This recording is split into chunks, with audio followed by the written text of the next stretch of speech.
Okay, let's go to those growing concerns about asbestos, as I mentioned, with the wind turbines, contamination of those.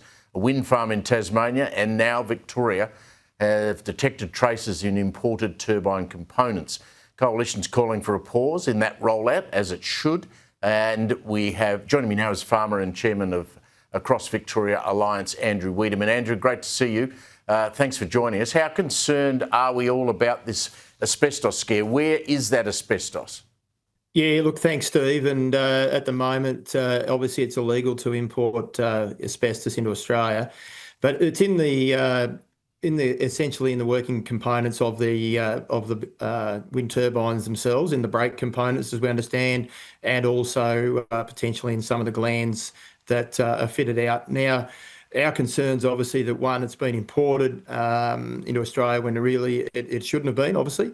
And of course, the potential for worker exposure. So we understand here in Victoria, WorkSafe is obviously looking really closely at a lot of these wind turbine developments and doing assessments. And I think that there's a lot of questions to be answered, Steve. And like farmers right across Australia at the moment, looking at potentially, if they want to be a hosting these on their own land, making sure that they're fit for purpose. And on top of the asbestos issue, of course, there's the resin, the bisphenol, which is a component that's used in the manufacturing of the wind turbines themselves in the blades, and that being shaved off and potentially scattered on properties is causing issues for livestock producers who have to do an independent audit report under the MLA process. So, yeah, again, this is something that we've been calling for as well as the coalition. There needs to be a pause. There needs to be a moratorium on this for at least 12 months to have a reset and to think about, is this the best fit for Australia?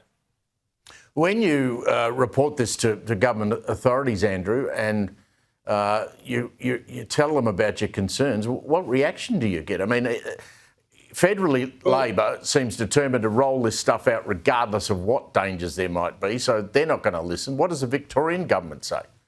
Well, it's exactly the same. I mean, here in Victoria, we've got at the moment, I've been involved this last couple of weeks with protests at the farm gate locally here at Marnoo and Wallaloo, and also up at Witchyproof here in Victoria.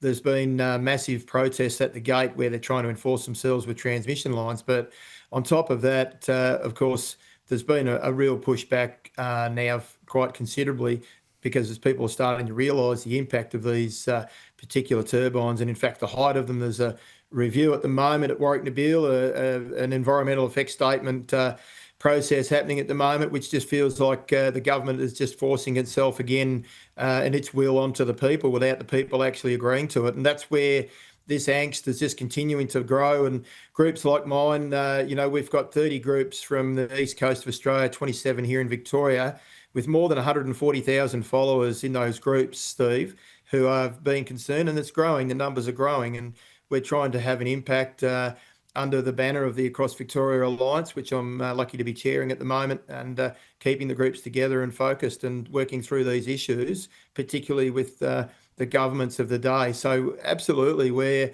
trying to talk to government, but here in Victoria, just like federally, they've got this ambitious approach to just forcing themselves and their will onto the agricultural sector here in Australia. Well, Western Victoria, Andrew's just, it's gone through a dreadful period of drought earlier this year. I mean, it was so dry. It looked green, but it was dry. What sort of fire season are we looking at? And what sort of risk does the installation of not just the turbines, but the solar panels, what sort of risk is there in a bad fire year? Well, look, Steve, I've grown up in rural Victoria, and I've been at fires, and a lot of them have been started by power lines, let's face it, over the generations. And we're now increasing that risk by exposing it with more batteries. We're putting out more power lines into the environment. We can only expect that will increase the propensity to have more fires. There's no question of that.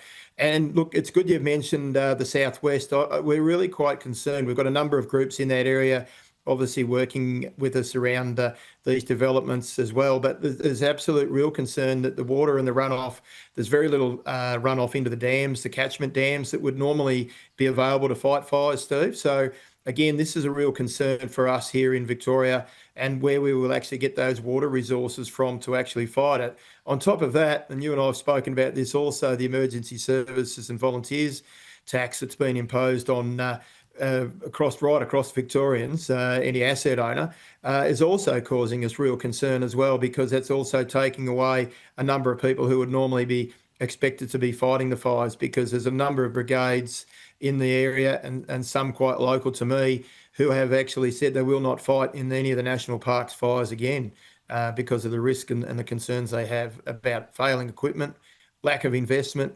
We're putting a lot more money in and we're not getting the investment back in our equipment either. So it's a real problem, Steve.